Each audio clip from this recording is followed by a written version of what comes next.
Wisayah dan amanah adalah dua perkara yang berkait rapat antara satu sama lain dalam pengurusan harta pusaka Islam. Kedua-dua instrumen pengamanahan ini dipraktikkan oleh masyarakat Muslim di Malaysia dalam melindungi hak-hak dan kepentingan beneficiari bawah umur. Kedua-duanya mempunyai kesan yang signifikan dalam menunaikan hasrat pewasiat dan ianya dijamin dalam Perlembagaan Malaysia. Wisayah merupakan instrumen perancangan harta pusaka dalam Islam dan sebahagian daripada elemen dalam amanah. Ia juga adalah wasiat pentadbiran di mana di dalamnya terkandung surat pentadbiran wasiat dan kini dikenali dengan penulisan wasiat. Wisayah membabitkan pelantikan wasi sebagai pentadbir harta dan ianya terikat dengan syarat-syarat wisayah. Contohnya, pewasiat melantik seorang wasi yang dipercayainya sewaktu hidup bagi penjagaan anaknya di bawah umur, pelaksanaan wasiat, melunaskan hutang piutang, pemulangan barang amanah dan lain-lain. Wisayah juga dikenali sebagai al-isa, iaitu permintaan sesuatu perkara dari orang lain agar ditunaikan permintaannya selepas daripada kematiannya, seperti menjelaskan hutang dan mengahwinkan anaknya. Konsep amanah Islam dari perspektif perancangan harta pusaka adalah berkait rapat dengan tugasan dan ciri-ciri yang perlu dimiliki oleh seorang penjaga. Perbincangan konsep amanah Islam merupakan sesuatu yang perlu atau daruri kerana ianya melibatkan kepercayaan seorang pewasiat dalam mengamanahkan sesuatu perkara kepada orang dipercayainya. Seseorang yang mengkhianati sesuatu amanah yang diberikan bukan sahaja berdosa, malah akan menyebabkan mudarat kepada harta amanah dan beneficiari.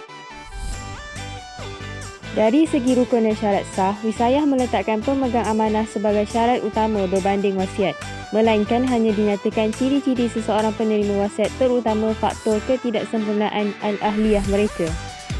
Kategori wasi dalam instrumen wisayah dibahagikan kepada tiga, iaitu wasi khilafah, wasi pilihan dan wasi hakim.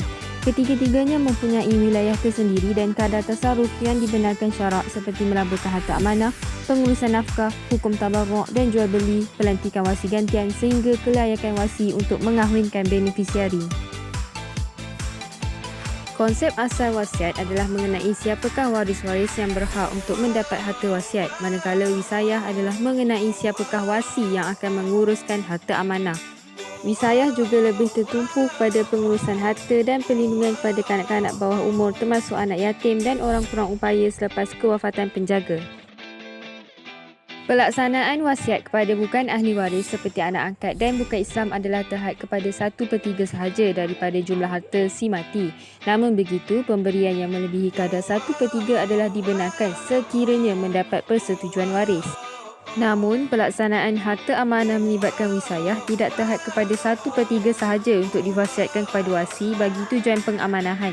Bahkan, pewasiat boleh mewasiatkan semua hartanya untuk ditadbir berdasarkan kemahuannya untuk manfaat beneficiari. Menurut jumhur fuqaha, wasiat tidak boleh diserahkan kepada ahli waris melainkan mendapat persetujuan daripada kalangan waris. Tetapi wasiat kepada ahli waris seperti datuk dan isteri dalam pelaksanaan wisayah tidak menjadi masalah. Ini kerana harta yang diwasiatkan bukanlah menjadi hak milik wasi, sebaliknya adalah untuk manfaat beneficiari. Bagi instrumen wasiat, sehingga kini terdapat beberapa buah negeri yang mempunyai enactment wasiat tersendiri seperti yang telah dinyatakan. Wisayah secara umumnya tidak terdapat sebarang akta atau enactment khas seperti wasiat, namun pelaksanaannya dibincangkan secara umum dalam bahagian penjaga diri dan harta yang dinyatakan. Instrumen fiqh amanah sivil ini adalah menyamai konsep wisayah dalam Islam, iaitu menjaga harta amanah dan kepentingan beneficiari. Namun, konsep amanah sivil yang dipraktikkan kini perlu dinilai semula pelaksanaannya berdasarkan 3 faktor utama. Pertama adalah isu pembatalan akad amanah di mana penderma bebas untuk meletakkan sebarang syarat di dalam surat ikatan amanah bagi harta yang diamanahkan. Termasuklah pembatalan amanah tersebut boleh berlaku pada bila-bila masa mengikut keinginan penderma.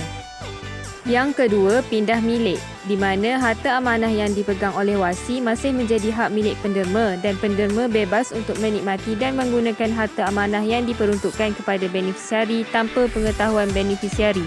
Namun tidak dinafikan ianya memberi implikasi buruk kepada konsep amanah yang dilakukan sekiranya berlaku salah faham dalam kalangan waris.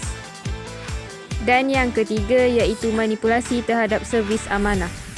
Akaun amanah sivil yang diwujudkan oleh penderma adalah tidak termasuk dalam kategori harta pusaka yang perlu difaraidkan kepada ahli waris yang berhak.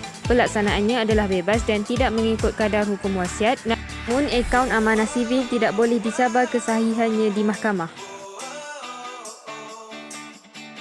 Berdasarkan kepada konsep wisayah dalam Islam, Majlis Agama Islam Negeri bertindak sebagai pemegang amanah atau wasi kepada harta amanah kanak-kanak bawah umur. ARB adalah syarikat penuh milik Kerajaan Malaysia yang dahulunya dikenali sebagai Jabatan Pemegang Amanah Raya dan Pegawai Pentadbir Pusaka Malaysia. Itu sahaja sedikit sebanyak perkongsian dari subjek Islamic Wealth and Management mengenai wisayah dan amanah. Terima kasih.